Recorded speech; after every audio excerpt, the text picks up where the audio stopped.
Hey everyone, this is Anjali. Welcome back to my YouTube channel. तो आज का जो टॉपिक है hot spots of India. Basically ये जो क्वेश्चन आता है आपके एग्ज़ाम में, एमएससी जूलॉजी सेकंड पेपर है ये, तो उसमें जो क्वेश्चन आता है आपका 200 वर्ड्स में आपको आंसर करने होते हैं या कभी कभी 500 वर्ड्स में भी आंसर करने के लिए आ जाएगा। तो इन डिटेल नहीं पूछा जाता है ये क्वेश्चन इससे रिलेटेड, और उसके अकॉर्डिंग ही ये नोट्स मैं आपको प्रोवाइड कर रही हूँ। आपको पीडीएफ टेलीग्राम चैनल पे मिल जाएगी। तो हॉट स्पॉट्स क्या होते हैं और इंडिया में कितने हैं उसको हम इसमें पढ़ने वाले हैं। So let's get started. कुछ जो चीज़ें मैं एक्स्ट्रा बताऊंगी यहाँ पे रिटन नहीं है। तो बायोडाइवर्सिटी हॉट स्पॉट जो है क्या है, hot spots are region with species richness and high degree of endemic यहाँ पे स्पीसीज पाए जाते हैं।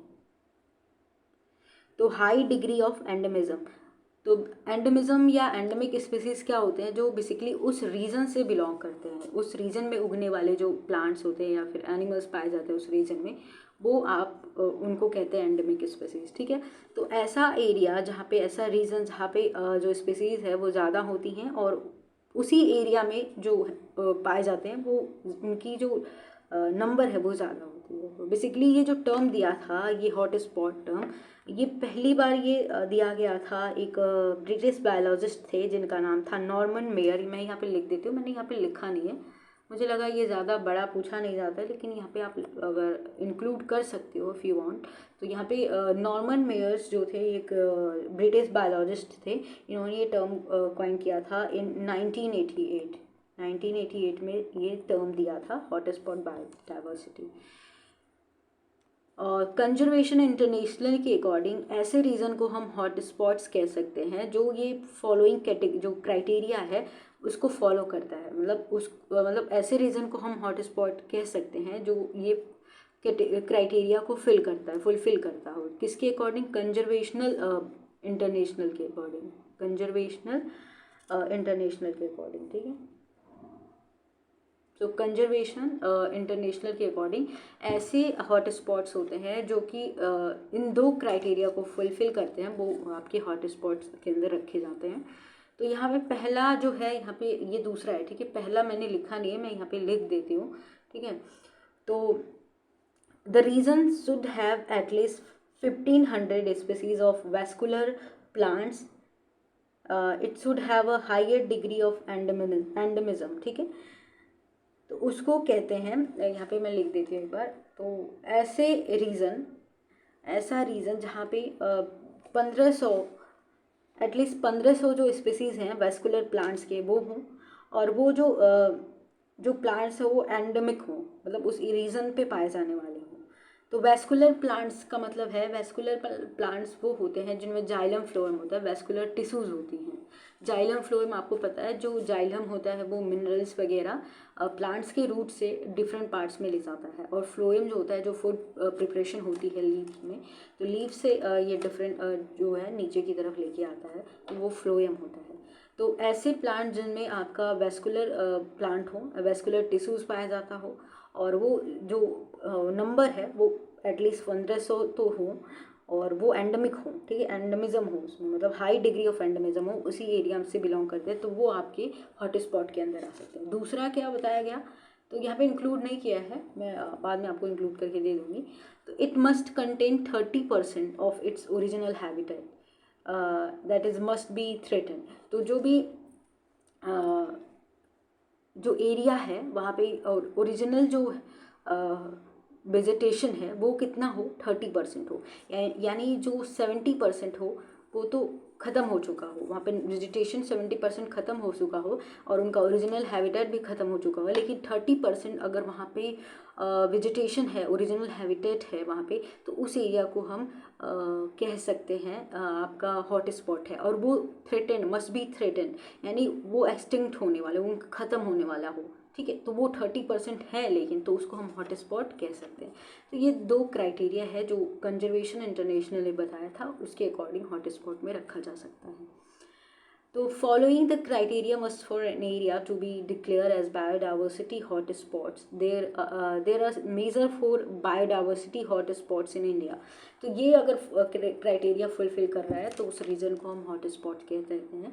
और इंडिया में अभी 4 बायोडाइवर्सिटी हॉटस्पॉट्स हैं और ओवरऑल वर्ल्ड में कितने हैं, 36 हैं, जिसमें से 36 आउट ऑफ 36 4 इंडिया में हैं। ठीक है, तो 4 क्या क्या है उसको हम डिटेल में पढ़ेंगे। पहला तो हिमालय हो गया, और इंडो बर्मा रीजन हो गया, द वेस्टर्न घाट्स हो गया, और सुंडा लैंड होता है। तो ये 4 हॉटस्पॉट्स रीजन हैं इंडिया में।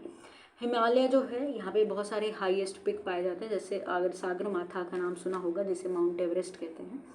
और यहाँ पे इस रीजन के अंदर आपका नॉर्थ ईस्ट इंडिया का पार्ट आता है, और भूटान आता है, सेंट्रल और ईस्टर्न पार्ट ऑफ नेपाल का भी इसके अंदर आता है, इस हॉटस्पॉट के अंदर। ठीक है, तो यहाँ पे 163 इंडेंजर्ड स्पीसीज़ का फाइंड आउट रिकॉर्ड रखा गया है, जिसके अंदर आपके क्या क्या आते हैं, वाइल्ड एशियन वाटर बफेलो आता है, और 1 हॉर्न्ड राइनो आता है, एंड और इसमें 10,000 प्लांट स्पीसीज़ भी आते हैं, जिसमें से 3160 जो हैं वो एंडेमिक है, यानी उसी पर्टिकुलर एरिया में उगने वाले प्लांट्स जो होते हैं बिलोंग करते हैं वहाँ पे। ठीक है, तो नेक्स्ट जो है रीजन जो कि इंडो बर्मा रीजन है, इसके अंदर 12 साल के अंदर इसमें लास्ट 10-12 ईयर से इसमें 6 जो हैं लार्ज मैमल स्पीसीज़ को डिस्कवर किया गया है, जो कि आपके लार्ज एंटलर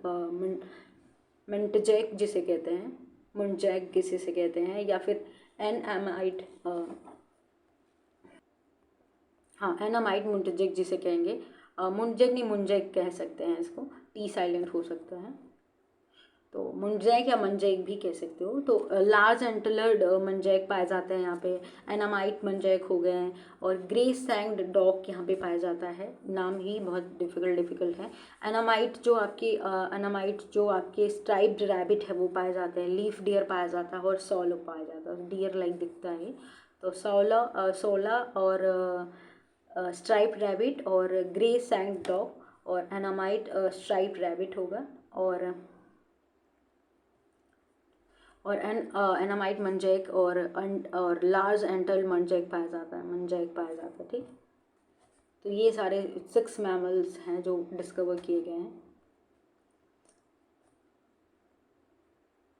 इसमें endemic fresh water turtle species भी पाए जाते हैं, और उसमें से बहुत सारे थ्रेटेंड हैं और एक्सटिंक्शन भी हो रहा है उनका, क्योंकि ओवर हार्वेस्टिंग हो रहा है और इनका हैबिटेट लॉस भी हो रहा है। ठीक है, द वेस्टर्न घाट्स क्या अगर बात करें तो वेस्टर्न घाट के अंदर आपके जो वेस्टर्न एज ऑफ पेनिसुलर है, इसके साथ ही है ये रीज़न, एंड इसमें बहुत सारे डिसीडियस प्लांट्स जो डिसीडियस फॉरेस्ट है और रेन फॉरेस्ट है, इसके अंदर ये कवर करता है ये रीजन। सुंडा लैंड जो कि लास्ट वन है, और साउथ ईस्ट एशिया में है ये, और इसके अंदर क्या कौन सी कंट्री को कवर करता है, सिंगापुर को कवर करता है, थाईलैंड, इंडोनेशिया, ब्रूनी और मलेशिया इसके अंदर कवर होते हैं इस हॉट स्पॉट्स के अंदर। और 2013 में सुंडा लैंड को डिक्लेयर किया गया था world biosphere reserve by United Nation के द्वारा, इसको वर्ल्ड बायोस्फीयर रिजर्व इसको डिक्लेयर किया गया था। ये फेमस है अपने रिच टेरेस्ट्रियल और मैरीन इकोसिस्टम की वजह से। ठीक है,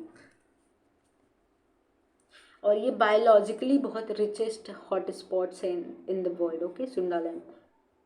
नेक्स्ट है, अगर हमने अभी टर्म डिस्कस किया, ये आपका 200 वर्ड्स में आपका क्वेश्चन आता है, थ्रेटेंड स्पीसीज़ क्या होते हैं। तो threatened species are any species including animals, plants and fungi which are vulnerable to extinction in the near future, मतलब वो फ्यूचर में एक्सटिंक्ट हो जाएंगे, एक्सटिंक्शन हो जाएगा, ख़त्म हो जाएंगे, तो उनको हम कहते हैं थ्रेटेंड, खतरा है उन पर। तो threatened species is any species which is vulnerable, endanger और क्रिटिकली इंडेंजर स्पीसीज जो होते हैं, इंडेंजर भी वही हैं जो खतरे में हैं, तो उसमें बंगाल टाइगर आता है। एक्सटिंक्ट स्पीसीज क्या होते हैं? These are species that are not found after searches of known और likely areas where they may occur. तो ऐसे स्पीसीज जो उस एरिया से बिलोंग करते हैं लेकिन सर्च करने पे वो नहीं मिलते, बिल्कुल ख़त्म हो चुके हैं, तो इसको एक्सटिंक्ट कहते हैं। And species may be generally be extinct from a local area, region, country, continent और द एंटायर अर्थ। तो वो बिल्कुल ख़त्म हो जाते हैं कंट्री से, कंटिनेंट से, इवन अर्थ से ही। तो डोडो जो है इसका एग्जाम्पल है। नेक्स्ट है एंडेमिक स्पीसीज। हम अभी इतना डिस्कस कर रहे हैं, अगर आ गया 200 वर्ड्स में तो कैसे लिखोगे आप? तो these are species that are found only in some particular area, usually isolated by natural और इवन जियोग्राफिकल बैरियर। तो इसको हम कहते हैं जो कि पर्टिकुलर रीजन में पाए जाते हैं। तो इसके अंदर आपका एशियाटिक लायन जो आता है ये इसमें आता है, ठीक है। तो ये ओवरऑल हॉट स्पॉट्स के बारे में था। उसके अंदर जो छोटे छोटे टर्म्स दिए गए थे उसको हमने डिस्कस कर लिया इन डिटेल। और अगर आपका क्वेश्चन में ये छोटे छोटे टर्म्स भी आएंगे तो आप इसको लिख सकते हैं। वीडियो पसंद आती है तो please do like, share and subscribe.